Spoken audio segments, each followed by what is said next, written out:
بسم اللہ الرحمن الرحیم، السلام علیکم ورحمۃ اللہ وبرکاتہ۔ عابد راجہ چینل کی طرف سے آج میں اپنے دوستوں کو رسول اللہ صلی اللہ علیہ وآلہ وسلم کا ایک بہت ہی پیارا فرمان بتاؤں گا۔ اس سے پہلے میں اپنے تمام دوستوں سے گزارش کروں گا کہ اس ویڈیو کو آپ نے آگے ضرور شیئر کرنا ہے۔ تو شروع کرتے ہیں۔ بسم اللہ الرحمن الرحیم۔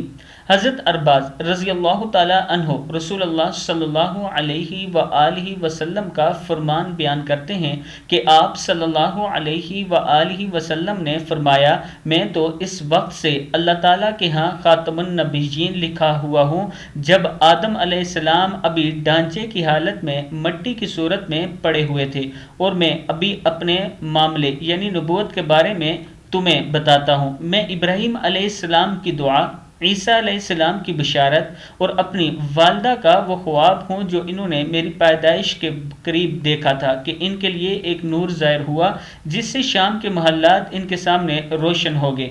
کتاب کا حوالہ یہ اوپر موجود ہے، مشکات شریف کا یہ حوالہ ہے، آپ دیکھ سکتے ہیں۔ میں اپنے دوستوں سے گزارش کروں گا کہ ایک مرتبہ درود شریف پڑھ کے اس ویڈیو کو آپ نے آگے ضرور شیئر کرنا ہے۔ السلام علیکم ورحمۃ اللہ وبرکاتہ۔